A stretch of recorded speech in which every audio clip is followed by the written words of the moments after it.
This is 3.5 quadratic functions, maxima and minima, day 2. So standard form or vertex form of a quadratic function is when you have f of x is equal to a times x minus h squared plus k. And the vertex is created by the values of h and k. If a is greater than 0, meaning we have a smiley face, k is the minimum value at x equals h.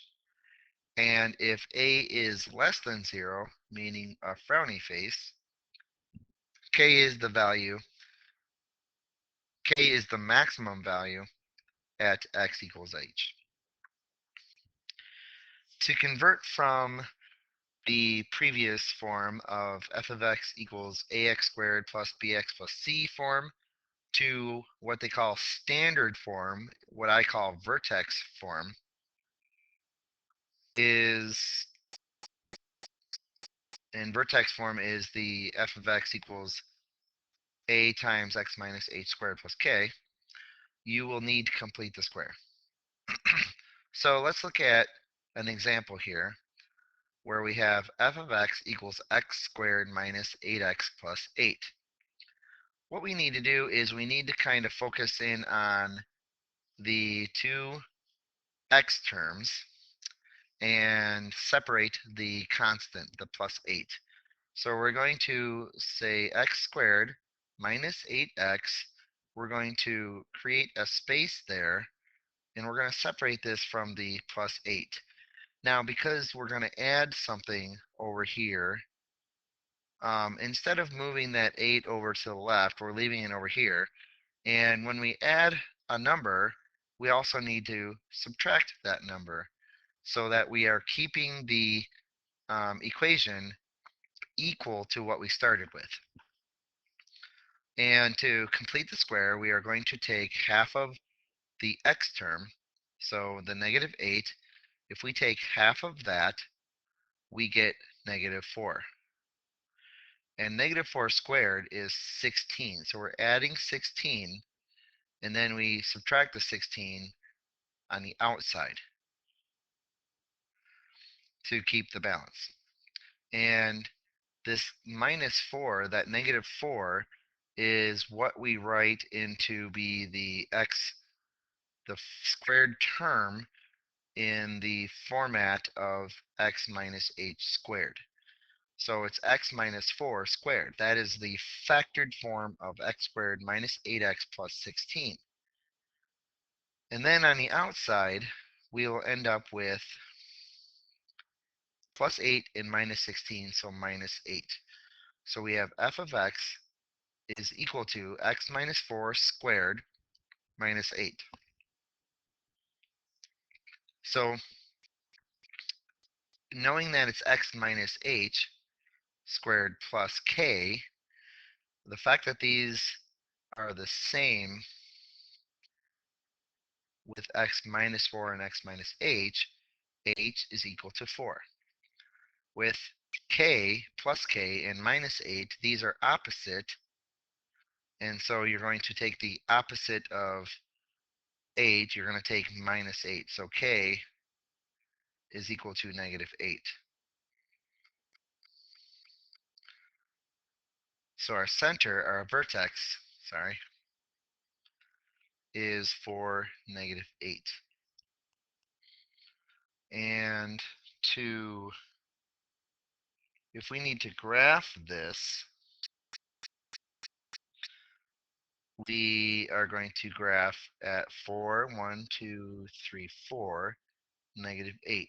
1, 2, 3, 4, 5, 6, 7, 8. Okay, right here. So that's our vertex. The fact that there's no number out here and it's not a negative symbol, we know that the a value is greater than 0, which means our parabola is a smiley face. there's a couple ways to continue the graph of this. One way is to understand that if when we have y equals x squared, if I plug in my vertex is 0, 0, if I plug in negative 1 squared is 1. If I plug in negative 2 squared is 4. And if I plug in positive 1, I get 1. If I plug in positive 2, I get 4. So essentially, if I move away from the vertex by 1 unit, I am going up by 1 unit, or up or down, depending on if this was a smiley face or frowny face. If I go 2 units away from the vertex, I am increasing. My y value is a difference of 4 values, 4 units. And if I go 3 units away from the vertex, 3 squared is 9. So I'm going to go, my difference in the y value from the vertex is 9 units. So if I apply that to my vertex here, I could go over 1, up 1, because 1 squared is 1. If I go over 2, 2 squared is 4. So I go over 2 and up 4, which would be right here.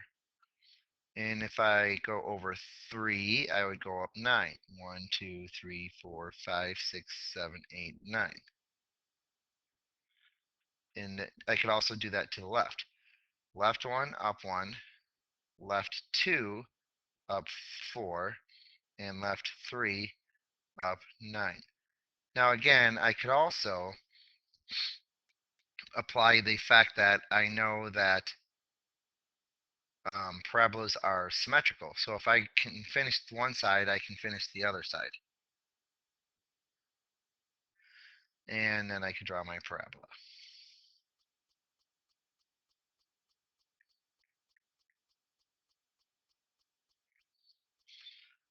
Okay?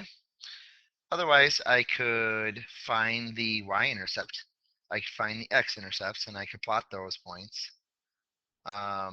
Or I could make a table of values, and I could put 4, -8 in the middle of my table, and go 3 and 2 and 5 and 6.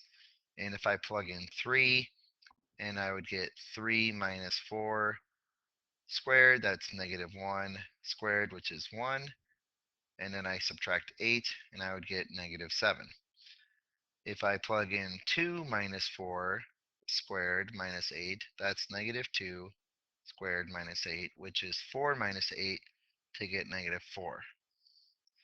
And if you think about what I did here, if I go 2 units over, 1, 2, 3, 4, I come up with that same point. If I plug in 5, 5 minus 4 is going to be 1 squared minus 8. So 1 minus 8 is -7. And if you notice, those are going to be the same. If I plug in 6, 6 minus 4 squared minus 8, that's 2 squared, which is 4. 4 minus 8 is -4. And again, symmetry, okay, -4. So I would go 7, -4, or no, I'm sorry, 6, -4, and plot that point. So you could either go with the over 1, up 1, and think about how the numbers away from the vertex are squared, or you could come up with a table and create your table of values. All right, and that's what we're doing with writing our equation in vertex, or I'm sorry, standard form. Standard form right here is standard form. I call it vertex form because it helps you find the vertex. So that's standard form, and then you are labeling the vertex and you are graphing your function. Let's look at this example, 2x squared plus 8x plus 1. All right, with that 2 there, okay, not only am I going to separate the plus 1, but I'm also going to factor out the 2. So I'm going to have 2 and then x squared plus 4x plus some number plus the 1. Now, whenever I enter a number here, it is being multiplied by 2. So just like above, if I'm going to add something here, I need to subtract it out here.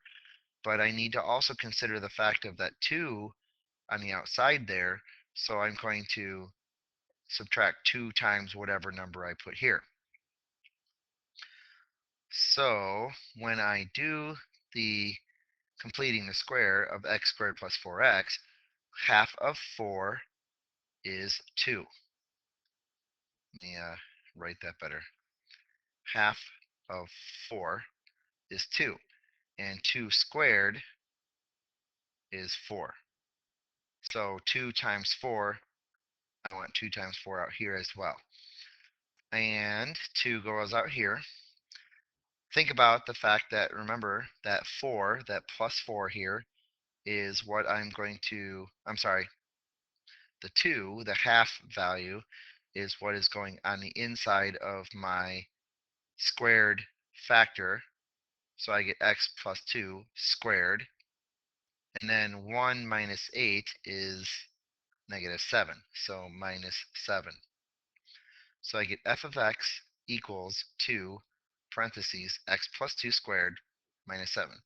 So the x plus 2 squared is the factored form of x squared plus 4x plus 4. So anytime you do the half of that middle term, that's the same number that's going to go in the parentheses to be squared. So this is standard form.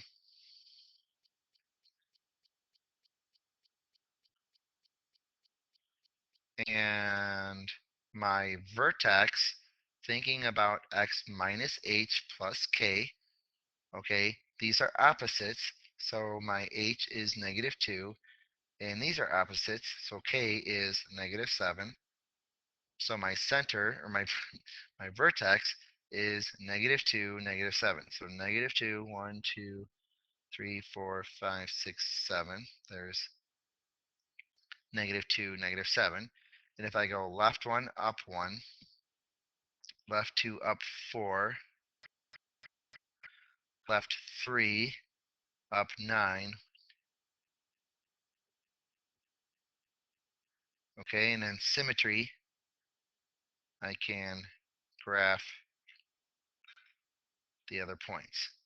And so again here, the 2 tells me it's that a is greater than 0, so I do have a smiley face for my parabola, and I can verify that what I've created here is correct.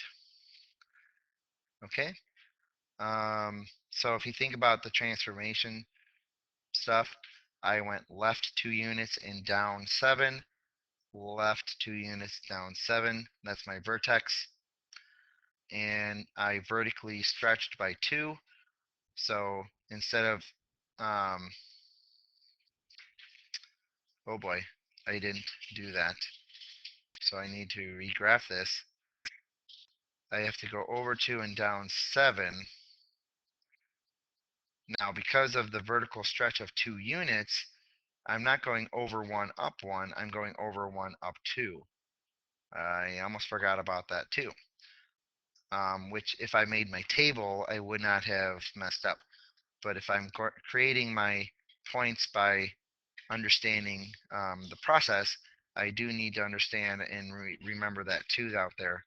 And then over 2, instead of up 4, it has to be up 8. So up 1, 2, 3, 4, 5, 6, 7, 8 is right here. And I don't need to go 3 because that's going to be way up here off the graph, I think. And then I can use symmetry for my other points and graph it from there. So it's a good thing I was checking my transformation information. And there's my graph. Okay, and that's it for day 2 of section 3.5.